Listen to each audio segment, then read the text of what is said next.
Hi friends, అందరు ఎట్లున్నారు? మంచిగా ఉన్నారా? నేనైతే బాగున్నా. మీరు ఎట్లున్నారు అనేది కామెంట్ చేయండి. ఇంకా ఏంటంటే ఇక్కడ దొండకాయ ఫ్రై అయితే చేస్తున్నా. గ్లాస్ ఎల్లిపాయ కారంతో దొండకాయ ఫ్రై. గ్లాస్ ఎల్లిపాయ కారంతో దొండకాయ ఫ్రై. మీరు ఎప్పుడన్నా విన్నారా ఈ పేరు? ఇంటే కామెంట్ చేయండి. ఇదే నేను కొత్తగా పెట్టాను ఈ పేరైతే. ఇంకా చిన్నప్పుడు మా అమ్మ చేసేది గ్లాస్తో ఎల్లిపాయ కారం. సూపర్ ఉంటుంది, అంటే సూపర్ ఉంటుంది. జ్వరం వచ్చినప్పుడు వేడి వేడి అన్నంలో తినుకుంటే అబ్బా, అసలు ఆ జ్వరం అంతా పోయేది. అంత జలుబు ఉన్నా కూడా క్లియర్ అయిపోయేది. అట్లుండేది ఆ ఎల్లిపాయ కారానికి. అంత టేస్ట్ ఉంటుంది. అంటే రోలు రోకలి అన్నీ ఉంటాయి, కానీ వాడి దగ్గరికి పోయి అంత ఓపిక లేక అట్లా చేసి ఇచ్చేది. మస్తు ఉండేది.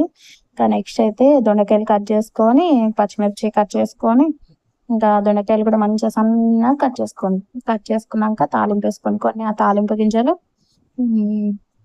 ఆవాలు, జీలకర్ర వేసుకొని, ఇంకా ఆనియన్స్, పచ్చిమిర్చి అయితే మంచిగా వేసుకోండి. మంచిగా వేసుకొని మంచిగా మగ్గనిచ్చుకోండి. బాగుంటుంది అసలు. ఇట్లా చేయండి, ఇట్లా చేయమని నేను చెప్పాను. వీడియో చూస్తే నార్మల్గా కర్రీ లాగానే ఉంటుంది. ఎప్పుడు చేసుకునేది లేక కొంచెం గ్లాస్తో ఎల్లిపాయ కారం సూపర్ ఉంటుంది.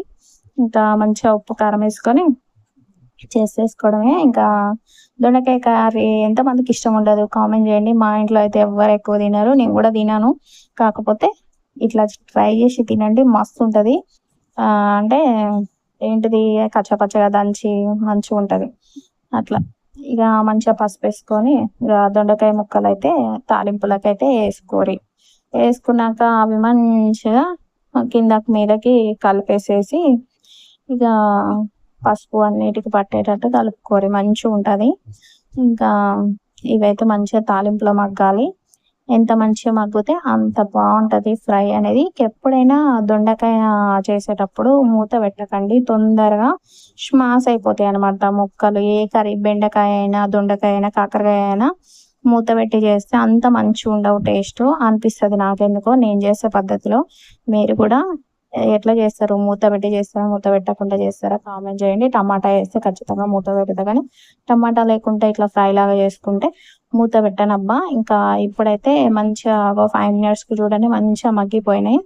ఇంకా అడుగు కూడా పట్టేస్తున్నాయి. అందుకోసమని మళ్ళీ ఒకసారి 5 నిమిషాలకు ఒకసారి ఒక 2 times కలుపుకున్నారంటే దొండకాయ ఫ్రై అయితే ఈజీగా రెడీ అయిపోతుంది. ఇంకా ఇప్పుడు గ్లాస్ ఎల్లిపాయ కారం ఎలా చేయాలో చూపిద్దాం. ఇది బ్యాచిలర్స్ అయినా ఎవరైనా ఈజీగా చేసుకోవచ్చు. ఎల్లిపాయలు 5-6 ఎల్లిపాయలు తీసుకొని ఇక గ్లాస్తో ఇట్లా ఒత్తుకోవడమేనండి. కచ్చా పచ్చగా అయిపోతాయి. చూడండి, ఎల్లిపాయ నేను రాను రాను అని అంటుంది, కానీ ఎల్లిపాయ నువ్వు రా తొందరగా, నేనైతే దంచేస్తా నేను అంటున్నా. ఆయన కూడా రావట్లేదు. ఇంకోటి కూడా అట్లే చేస్తుందండి. ఏం చేయాలి చెప్పండి? అటుపోయింది. ఇంకా మొత్తానికైతే ఇట్లా దంచేసి మంచిగా ప్లేట్లో దీంట్లో ఉప్పు, కారము అన్నీ వేసుకొని మళ్ళీ ఒకసారి కచ్చాపచ్చగా ఇట్లా దంచేసుకోవాలన్నమాట. గ్లాస్ తోటే చేసుకోండి, గ్లాస్ తోటే చేయండి. చేస్తే సూపర్ ఉంటుంది. చిన్నప్పుడు అట్లనే చేసేది మా మమ్మీ, బాగుండేది. మీరు కూడా అట్లా ట్రై చేయండి. మీకు కూడా నచ్చుతుందని నచ్చుతుందని నేను అనుకుంటా. మీరు రోట్లో కూడా దంచుకోవచ్చు, ఎట్లయినా దంచుకోవచ్చు. గ్లాస్తో దంచుకొని చూడండి, అబ్బా బాగుంటుంది. ట్రై చేయకపోతే ట్రై చేయండి. ఇంకా మొత్తం ఇట్లా స్మాష్ చేసినట్టు చేసి ఇక మొత్తం ఇట్లనే అనుకోకుండా బ్యాచిలర్స్ కూడా ఈజీగా రోల్ ఉండదు బ్యాచిలర్స్కి. ఇంకా ఇట్లా చేసుకుంటే బ్యాచిలర్స్ కూడా ఆల్మోస్ట్ చిన్నప్పుడు మమ్మీలు ఎట్లా చేసిరో 90s కిడ్స్కి మాత్రం తెలిసి ఉంటుంది. నాకు తెలిసి ఇట్లా చేస్తే మస్తు టేస్ట్ ఉంటుంది అసలు. ఇట్లా కూడా అన్నంలో కలుపుకొని తింటే అసలు ఏమి రుచి ఉంటుంది. కొంచెం నెయ్యి వేసుకొని కలుపుకుంటే మస్తు ఉంటుంది. ఇంకా ఇప్పుడైతే మనం కర్రీలో వేసుకున్నాము. కర్రీ అయితే బాగా మగ్గిపోయింది. ఇంకా ఇట్లా మొత్తం మంచిగా చేయితో ఒకసారి అనుకొని కర్రీలో అయితే వేసుకోండి. కర్రీ ఒక 5 minutes కారం వేసుకున్నాక పచ్చివాసన అంతా పోయేంత వరకు ఉంచుకోండి. ఒక 2 minutes ఉంచుకుంటే మగ్గిపోతే సరిపోతుంది. ఇంకా అందులోకి అయితే కొత్తిమీర, కరివేపాకు వేసుకోండి. కరివేపాకు, కొత్తిమీర లాస్ట్లో దించే ముందు వేసుకోండి. ఎక్సలెంట్, నెక్స్ట్ లెవెల్ ఉంటుంది టేస్ట్ అయితే ఎప్పుడైనా కర్రీ.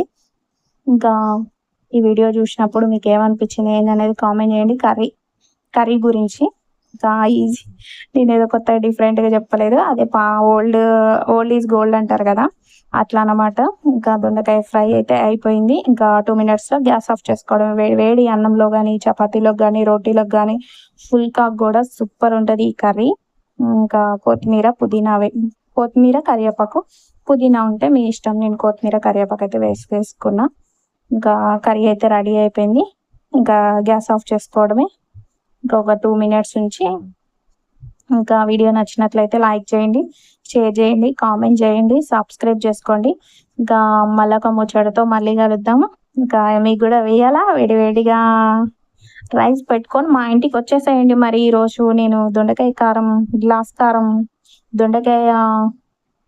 గ్లాస్తో దొండకాయ ఫ్రై ఎలా చేశానో చూపిస్తాను. చూద్దురండి. అలాగే టేస్ట్ కూడా చూడండి ఎలా ఉందో. రండి మా ఇంటికి ఒకసారి ఇన్వైట్ చేస్తున్నా. కర్రీ కోసం వచ్చి చూసుకోండి. కర్రీ బాగుంటుంది. టేస్ట్ మీకు కూడా చాలా మందికి తెలిసే ఉంటుంది. ఇంకా ఎస్పెషల్గా చెప్పాల్సిన అవసరం లేదు. ట్రై చేయండి. మీరు కూడా ఒకసారి ట్రై చేసి ఎలా వచ్చిందో కూడా కామెంట్ చేయండి. ఇంకా ఈ వీడియో అయితే ఇంతే. మళ్ళొక ముచ్చటతో మళ్ళీ కలుద్దాం. Bye bye.